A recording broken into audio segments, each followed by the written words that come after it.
days a day, a bad luck's always coming my way.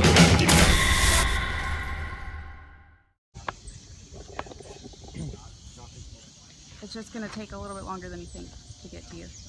Okay. And 1, 2.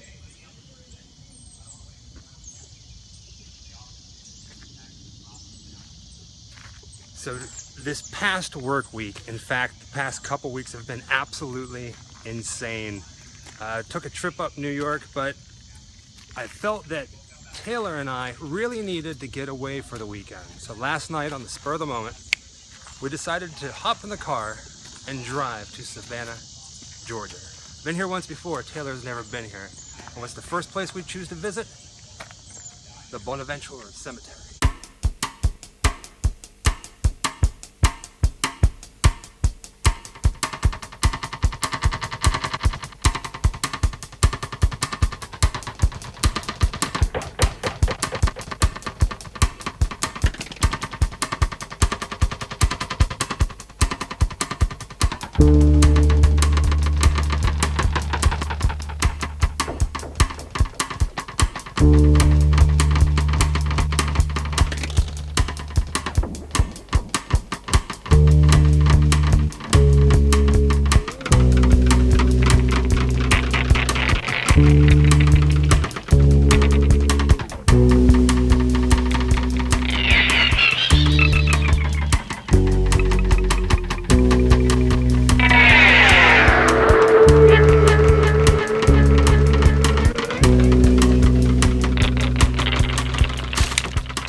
Look at all that Spanish moss. It's on every freaking tree. It's gorgeous. You really feel my southern roots being here. Hey, your southern roots? My southern roots. She is from the south. I'm from the north. It's like some sort of weird Civil War. She talks funny. Now, one of the stones that we came here to see is the most popular Bird Lady statue, which was featured on the cover of the movie, or the book, Midnight in the Garden of Good and Evil, which would have been an awesome, awesome picture for what we were here for. But instead, we found out that they took that stone because so many people were coming here to visit it. They took it and they put it in a museum, which makes sense. It is almost as famous as this cemetery, or maybe it is as famous as the cemetery, or even more famous than the cemetery. Nevertheless, it is not here. So if you come to the Bonaventure Cemetery to look for the Bird Lady statue, you need to go somewhere else. An art museum here. I don't know if we're gonna go check it out today or not. She's all Hollywood. Do I still have dirt on my face? So one of the other most famous graves here is the grave of Gracie Watson.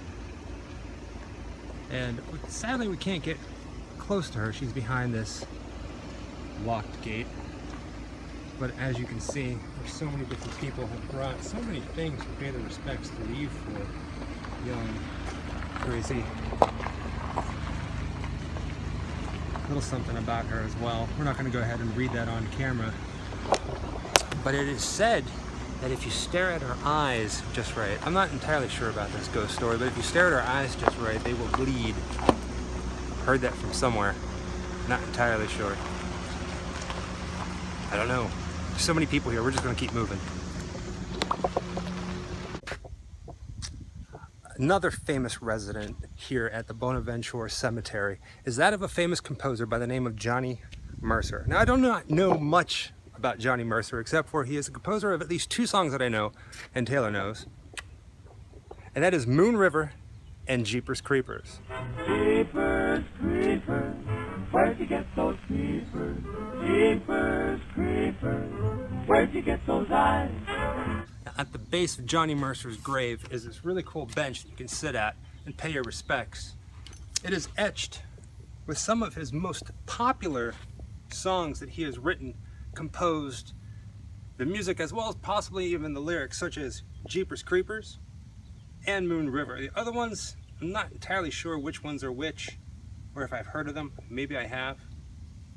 but Jeepers Creepers is also, it's one of my favorite ones, and you've probably seen the movie. You know the song.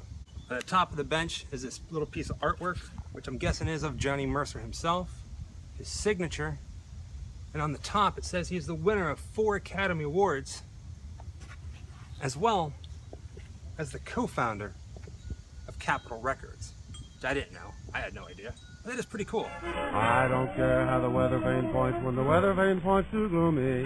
It's gotta be sunny to me when your eyes look into mine. Jeepers Creepers, where'd you get those creepers? Jeepers Creepers, where'd you get those eyes? And that concludes our first trip here at Bonaventure Cemetery in Savannah, Georgia. No doubt throughout our lifetime we'll be back here. It is absolutely beautiful. It is breathtaking.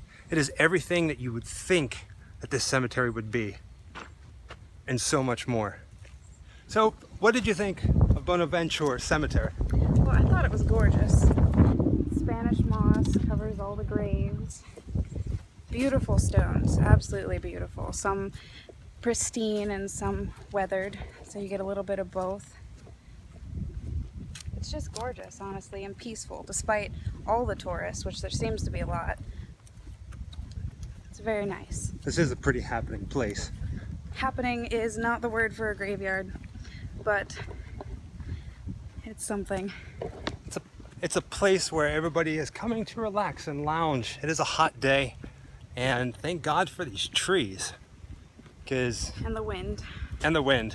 I don't know if you could tell, but there's sweat dripping off of us as we walk back to the car. Which is lost. Yeah, where is our car? Oh man. It's too hot for this. Next to her. Gracie is right over there. We should be... I see it. Yay! We need a name for the car. We do. We do. I mean, so Soul Eater. Soul Eater, I was thinking Soulless. Soulless. To give you a bit of a backstory, I don't know if I ever covered this. A bunch has happened in life, and I ended up buying a black Kia Soul. I like it. It's great on gas mileage, and it's a good little car to do a little road trip on. So we need a name for the Kia Soul. You're saying Soul Eater. I'm it's saying something. so. There's a possibility of it being Soul Eater. I'm saying maybe Soulless. But what do you think? If you're watching this, we have a black Kia Soul. You'll see it in a minute. Can you come up with a name for our Grimm ride? Maybe even that. That's not our car. There she is. This is the car that the Grimm-Life Collective gets around town and the country in.